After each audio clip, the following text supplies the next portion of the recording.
Chair recognizes the senator from King George, Senator Stewart, for the purposes of presenting our distinguished guests. Thank you, Mr. President. Mr. President, today, I never did do well with these microphones.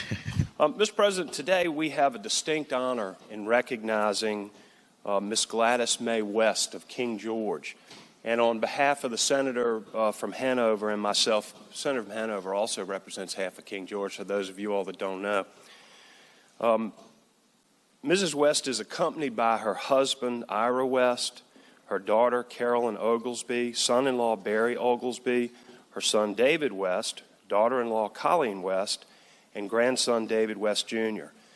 And, Mr. President, we're here today to celebrate and thank Mrs. West for what I believe are some truly remarkable achievements that have not only impacted the Commonwealth, but the entire globe. Ms. West was born in Dinwiddie County, and at an early age, she knew that success to life was through education, which, Mr. President, is the same thing my mother taught me. She graduated at the top of her high school class, and she was awarded a scholarship to Virginia State University. And there she received her bachelor's degree in mathematics. In 1956, she completed a master's degree, and with unparalleled skills in mathematics, she was hired at the Dahlgren Naval Proving Ground.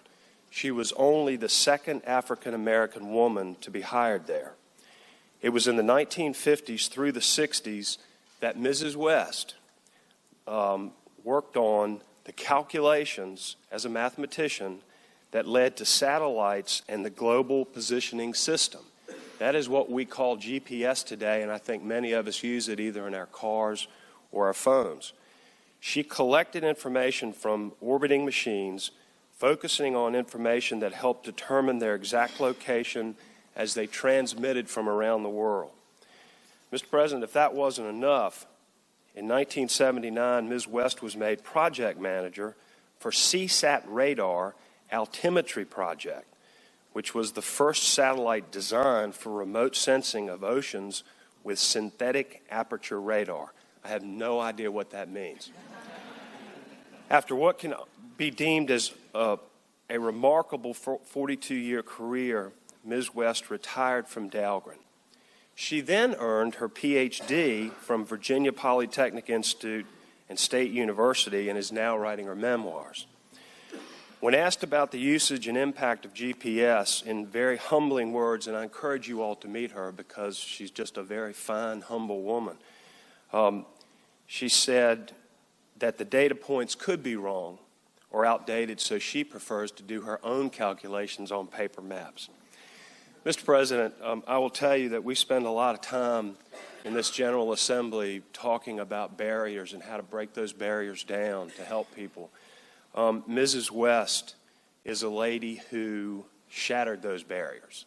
And in my mind, she is a real trailblazer that should inspire everyone. And I don't know, it was about a month ago, I happened to see the newspaper on the coffee table one weekend when I was home, and I just saw this really nice picture of Mrs. West and Mr. West, her husband.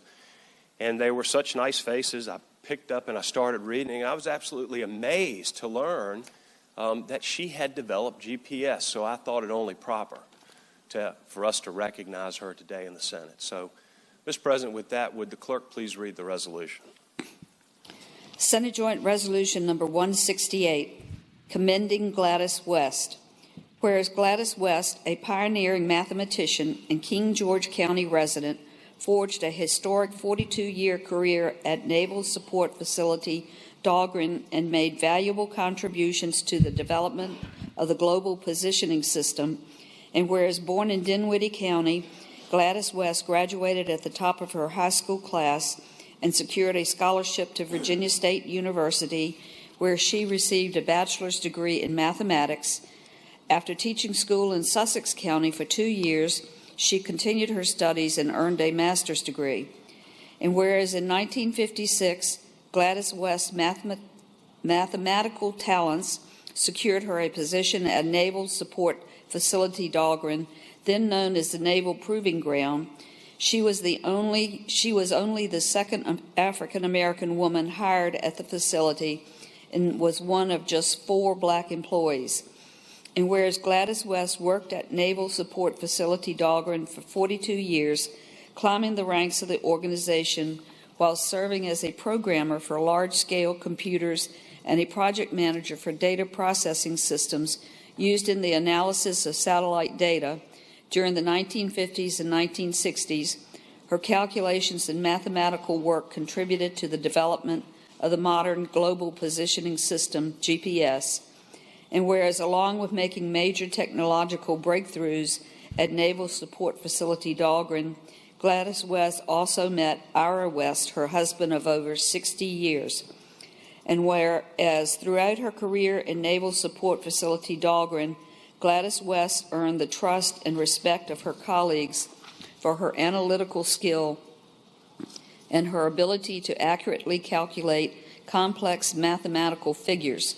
Among other projects, she worked on CSAT, the first satellite designed for remote sensing of the oceans with synthetic aperture radar. And whereas Gladys West retired from Naval Support Facility Dahlgren in 1998, she has since earned a Ph.D. from Virginia Polytechnic Institute and State University and begun writing her memoirs. And whereas in a 2017 message commemorating Black History Month, the commanding officer of Naval Surface Warfare Center Dahlgren Division hailed Gladys West for her integral role in developing GPS and noted that her mathematical work had made a significant impact on the world. Now, therefore, be it resolved by the Senate, the House of Delegates concurring, that the General Assembly hereby commend Gladys West for her trailblazing career in mathematics and vital contributions to modern technology, and be it resolved further that the Clerk of the Senate prepare a copy of this resolution for presentation to Gladys West as an expression of the General Assembly's admiration for her remarkable accomplishments and best wishes for continued success. Thank you so much, Madam Clerk. I would ask Gladys West to please join us at the front of the dais along with your family.